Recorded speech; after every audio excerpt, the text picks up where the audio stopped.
Action. Hi, everyone. We are gathered here today with Nick and Janelle, and just wanting to chat about embodiment and the body. Like, why even factor in our body when we do coaching? And so this kind of came up in the last demo Q&A workshop that we did as lead up to our launching of our program on coach skills for social change. And as I did the demo, I had the coachee kind of tap into a certain part of their body.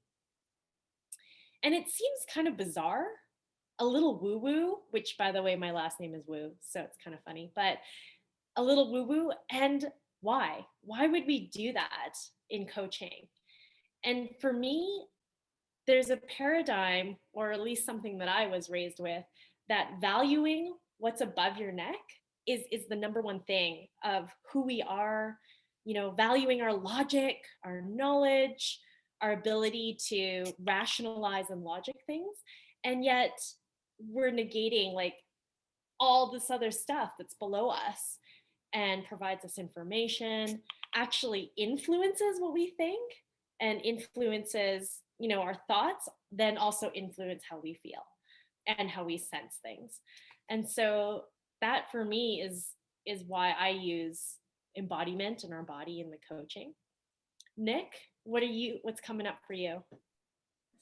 Yeah, we were just before we hit record, it was like, well, why wouldn't you? Why wouldn't you use other parts? And I think something you said was that the body,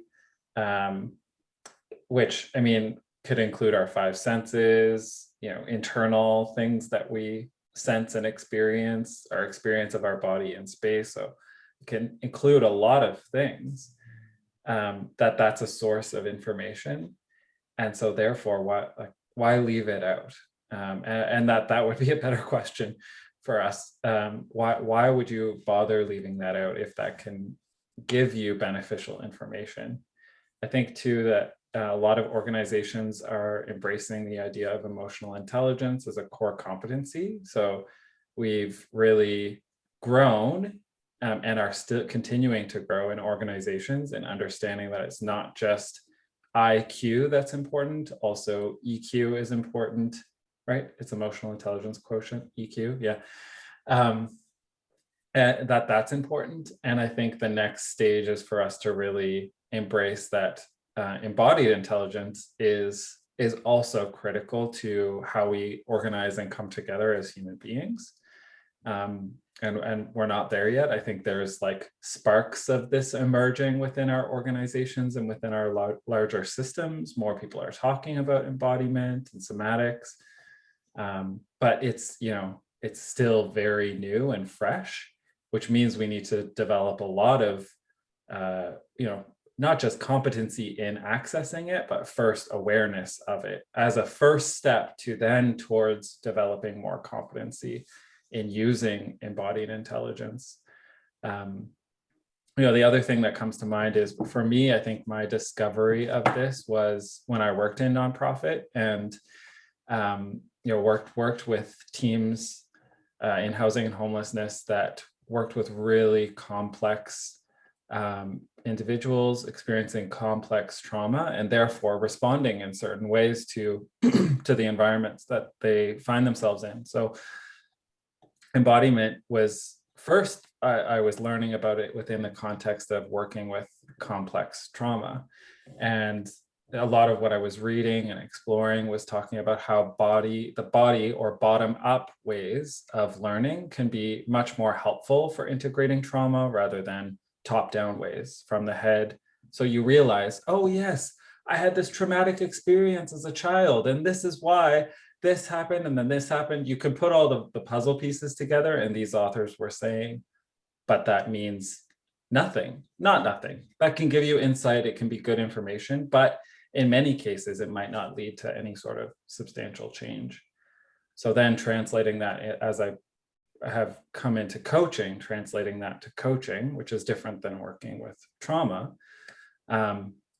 how could bottom-up strategies actually help us to move forward and sustain change in our life? not just help us to address trauma, which I think you can do through somatic therapy and somatic experiencing, and there's a whole branch of things that we can do with trauma. But if you're actually just wanting to move forward with certain practices or skills or behaviors, we can use that within coaching to build sustained change. So I said a lot, but what I feel like you want to say something. Janelle, what's Yeah, up? well, just how you came to it reminds me of how I came to this sort of somatic coaching or being more in the body and embodied way. Is that I was coaching clients, and there would be a good number of them, like a handful of them, that logically knew what to do. They knew the next step. They knew the cost of continuing the way that they currently are. They knew what the benefits are to change, and they still wouldn't do it. And it was just really interesting because over time I couldn't figure out why, logically and rationally we knew a new way would be better. Why wouldn't we do that? And I think it comes back to what you're saying. It gets embedded in who we are, especially habits and habit patterns, just become this autopilot or automatic thing that we do. And it's not just our brain, but it's our whole body that's into it. They're in on the game, And so this bringing the body in trying to form new habits, to change patterns, was sometimes the trick that we needed, or the piece of the puzzle to really make these changes happen. Yeah, I think you're speaking to the neuroscience aspect of it, um, where we can have really ingrained neural pathways because we formed habits, and then it's really easy for our brain and body, so our distributed intelligence, not just our brain, because when we think about neuroscience we often just think about the brain. There's a brain body connection, so these pathways exist, and because we use them time and time again, we go down those same pathways. It's really habitual. And so making a new pathway requires not just knowing the new way, but actually practicing it and embodying it. And that can be such an important avenue towards building that like ingrained pathway, and choosing that is to actually use our entire body, our distributed intelligence in doing that. I don't know if that makes, yeah. What do you think? Well, I'm thinking this is like really good. I think it's bringing up why maybe our coaching course is a little bit Mhm. different than some typical coaching courses.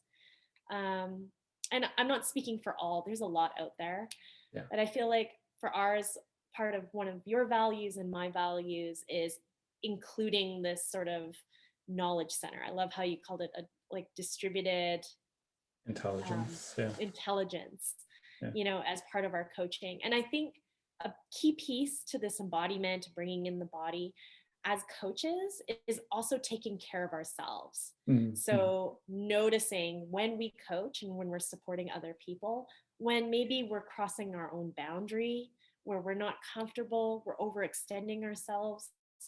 And that level of awareness sometimes isn't logical because we're already on a train of thought. And it's more like an alarm will happen in my shoulders, or my jaw will start to get clenched. And that will signal to me that I'm starting to not be so healthy in supporting other people. Mm. Yeah. Yeah. And Yeah. so hopefully, in our coaching course, the coaching skills for social change in our foundations, we're going to be bringing this up as also a piece for us to hold and use with other people and support, as well as for ourselves and supporting ourselves during, the experience of supporting others. Mhm. Yeah, which is, I think, yes, this is the embodiment thing is something that makes what we're creating, this offering, a little bit unique. And also the fact that it's married or combined with skills, coaching skills, not just training people to be coaches, because there are lots of coaching schools that train people to be coaches. But we're really looking at, so how can you embed coaching skills into your current practice? How can you add that as an extra layer? And yeah, and there are lots of programs, and a lot of them that I really respect and value. Um, but not a lot of programs are layering on what is the helping professions or nonprofit context, what are the realities that you're working with, and how can you bring in coaching skills, and not just any coaching skills, but really holistic coaching skills that integrate the mind, the emotional aspect of being human, as well as the embodied aspect of being human. So that makes me pretty damn excited about this. I know, I'm super excited too. So if people who are viewing are really interested in learning about our course, you can check out our website at coachsocialchange.com. That's coachsocialchange.com, or you can follow us on Instagram by the same handle. So at Coach Social Change. Thank you, everybody, for your time. Take care.